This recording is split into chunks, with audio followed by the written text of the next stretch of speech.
यो देखाइएको मनमोहक दृश्य हो खेलुङ कालिका एग्रो फार्म।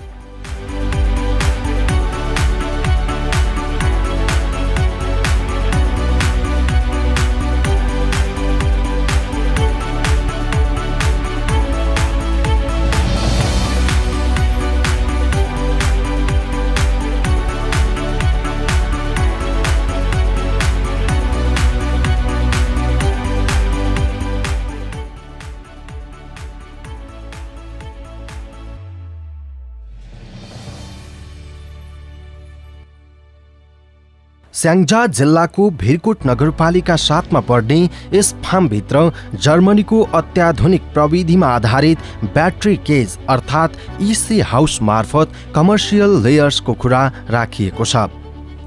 42 रोपनी क्षेत्रफलभित्र झण्डै 1 अर्बको लागतमा निर्मित यस फार्मभित्र 2 लाख कुखुराहरू राखिएको छ भने झण्डै 1,80,000 अण्डाहरू दैनिक रूपमा उत्पादन हुँदै आएको छ।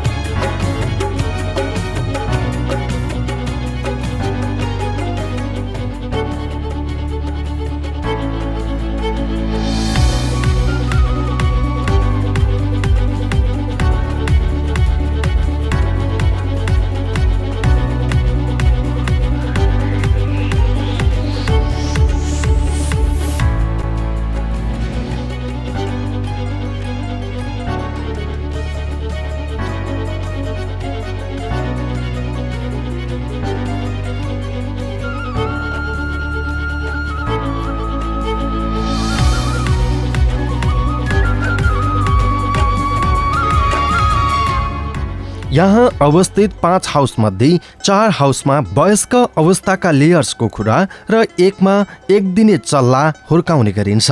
मानवीय बस्तीबाट अलि अलग रहेको यस फार्ममा सर्वसाधारणलाई बायो सेक्युरिटीको कारण प्रवेशमा कडाई गरिएको छ भने सयौं कामदारलाई पनि बायो सेक्युरिटीको निश्चित प्रक्रिया पूरा गरिसके पछाडि मात्रै फार्मभित्र प्रवेश गर्ने गरिन्छ।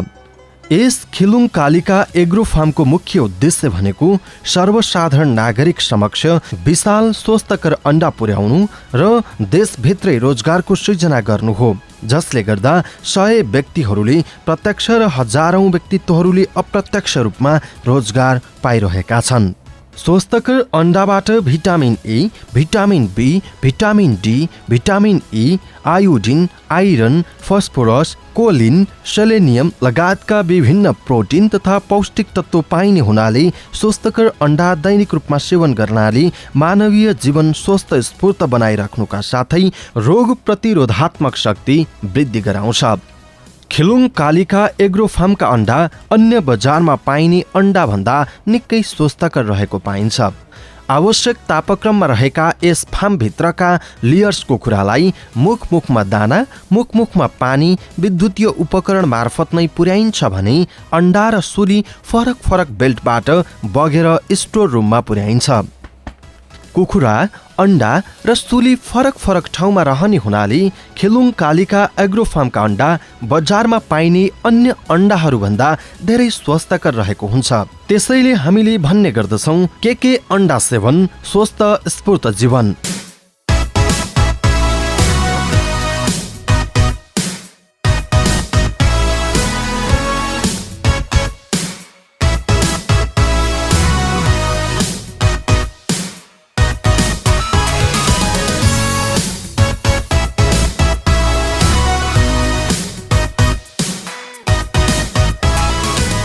अब हामी यहाँहरूलाई खेलुङ कालिका एग्रो फार्मको बायोग्यास र फर्टिलाइजर तर्फ लैजान्छौँ।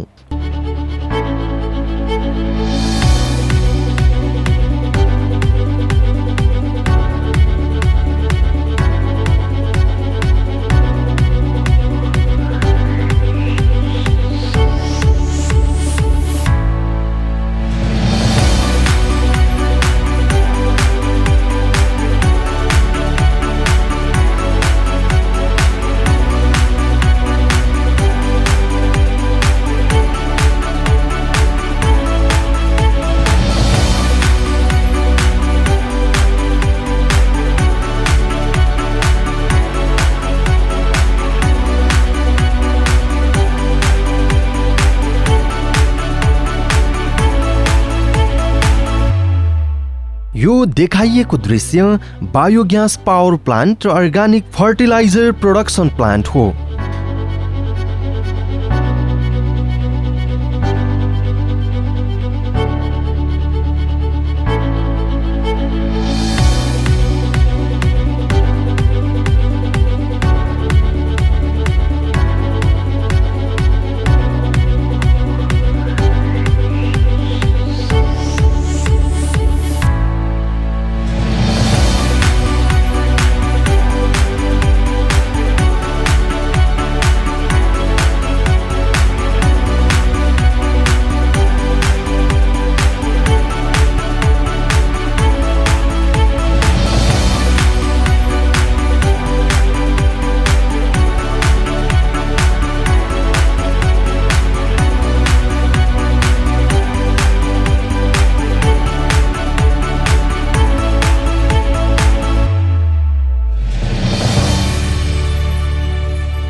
यहाँ तिनै 2 लाख कुखुराको सुली र गाई भैँसीको गोबरबाट पहिलो चरणमा बायोग्यास उत्पादन गरिन्छ र दोस्रो चरणमा उक्त बायोग्यास मार्फत 330 किलोवाट विद्युत उत्पादन हुन्छ। त्यस्तै गरी प्रतिदिन 15 टन अर्गानिक मल पनि उत्पादन हुन्छ।